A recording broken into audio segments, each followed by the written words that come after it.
Ma'am, message lang po muna sa family ni JP na namatay ka. Yes, opo. Pinapaabot namin ang aming pakikiramay sa buong pamilya ni dating Senate President Juan Ponce Enrile. At inaalala po namin ang kanyang contribution na sa ating bayan, lalong-lalo na sa kalayaan at demokrasya. Ma'am, of course, 90 years of the office of the Vice President happening on your term. How does it feel po the OVP has stood the test of time despite na maraming challenges ang nangyayari ngayon sa office of the Vice President under your term po? Yes, under your term. Well, yes. Yan yung sabi namin, no? We built on the legacies of the past vice presidents. Marami kaming natutunan doon sa kanila. Resiliency, disiplina, public service, and we will continue. The Office of the Vice President will continue to do our best to serve the Filipino people. Ma'am, a comment regarding the President's statement that inaasahan na may makukulong by December sa mga pinatutong projects. Can we get your view on that? Ang dugtungan ko na lang, although wala siyang binanggit ng mga politicians at wala pa naman daw sapat na ebidensya to include Martin Romualdez. Opo. Pwede yung anniversary lang muna. Sige, ma'am, Yeah. rally ka Thank na. you, Ma'am, thank may you. rally sa Sunday. Na yung ibang presidents succeeded the president and were or either elected. Sa tingin nyo, sa panahon nating ito, sa dami ng nangyayari sa bansa, anong kailangan natin sa vice-presidente? Mag-succeed or ma-elect na presidente? Hindi ko po alam kung anong mangyayari bukas, pero definitely kung may bansa pa tayong matatawag sa 2028 ay merong elections sa 2028 para sa bagong Vice President. But let me just thank all of our friends from the media for joining us for this 90th anniversary celebration of the Office of the Vice President. We are truly happy to celebrate it with you. And our theme is the recognition of all the contributions of every Office of the Vice President employee. Ma'am, may lumabas na info na kayo daw ay mag-join sa Sunday rally ng INC. Are you really going to join? Wala akong sa lahat ng mga rallies, wala akong schedule. Dito sa Pilipinas, ang mga rallies na ginagawa namin ay laging nasa overseas or abroad. Pero I commit and I call on the administration, the government, to respect the right of the people to freedom of speech and expression. Huwag masyado silang maging balat sibuyas. Ma'am, Last two questions, please. Usapan po na sa 2028 kukunin niyo raw po na bilang Vice President daw po si Senator Amy Marcos. Ay, hindi pa po ako nakakapag-desisyon kung tatakbo ako sa 2028, ma'am. So, hindi pa po ako umabot sa punto na nag-isip kung sino ang Vice President. Ma'am, reaction lang po doon sa pagkaka-file ng sedition charges laban kay Congressman Kiko Barzaga. Parang sinasabi niya na parang sagot daw ito ng Marcos administration laban sa kanya na sobrang critical niya against the administration. And he is Yes, just one of the 97, ma'am, na kinasuhan po ng CIDG. Actually ako, meron din akong pending open investigation sa inciting to sedition and So you have grave threats. You have subpoena, ma'am? Sandali tinawag na ba ako? Hindi ko maalala. Sa dami ng kaso ko, hindi ko na maalala kung Last April lang. tinawag Sa na DOJ, ako, no? Sa DOJ. Ay, sa DOJ, ma'am. No? Oh, yeah. Pero nothing has something to do with the September 21 rally po. Wala naman kayong ganun, ma'am. Wala ako sa September 21 na rally. Iba yung sa akin. But it's the same case, inciting to sedition. And I think it's an open investigation until now. Ginagamit nilang panakot. At ang gusto ko lang sabihin ay, katulad kanina, sinabi ko, huwag masyadong maging balat sibuyas yung administrasyon. Dahil isa sa aspeto ng demokrasya at good governance ay dissent.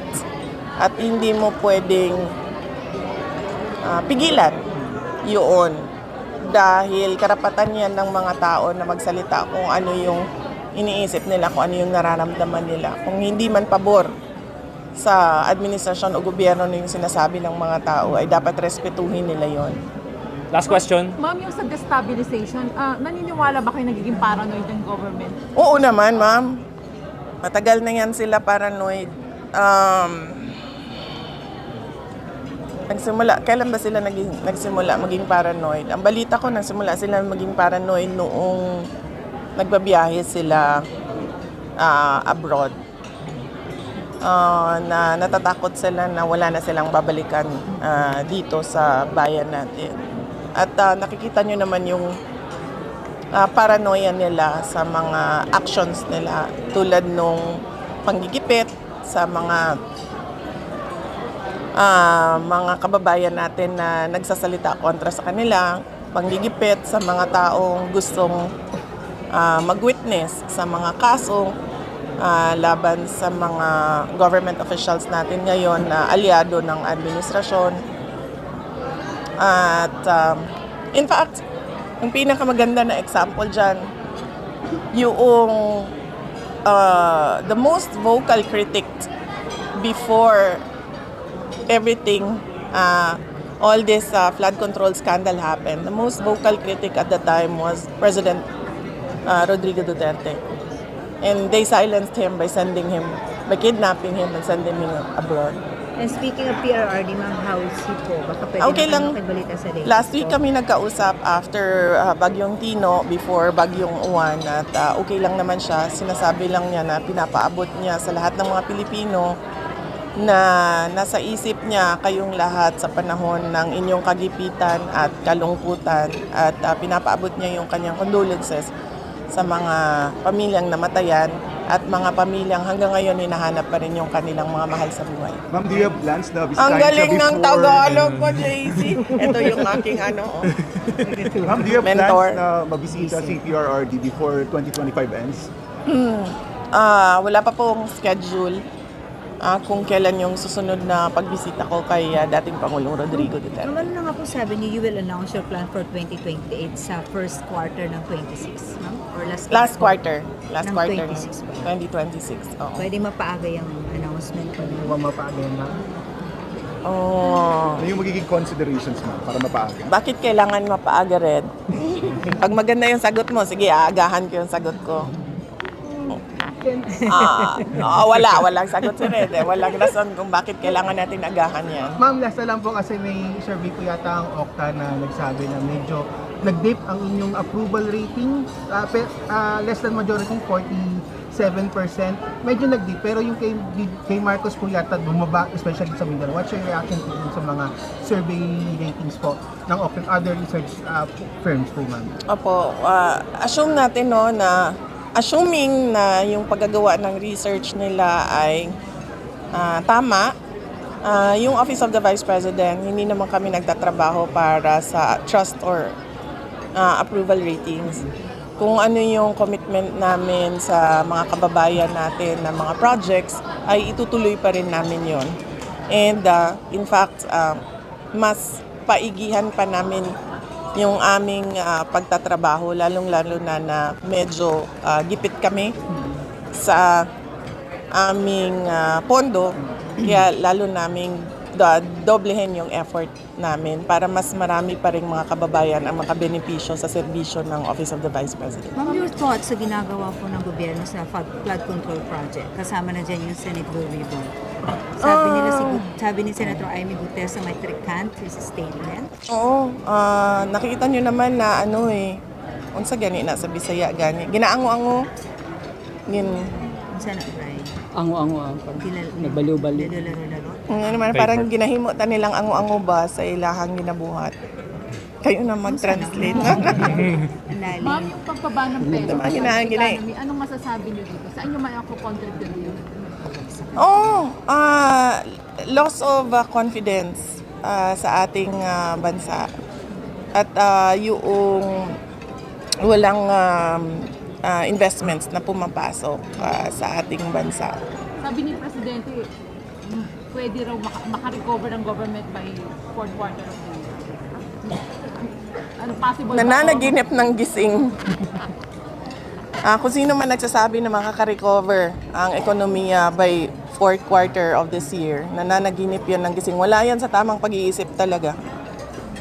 Mamensahe mo na lang po sa dadalo sa rally, kasama daw doon yung mga retired general or those who are in the service po before.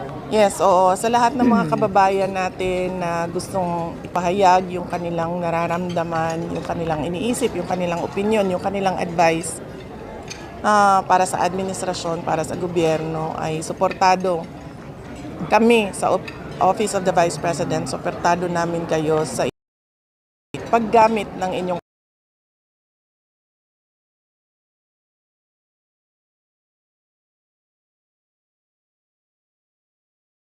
expression.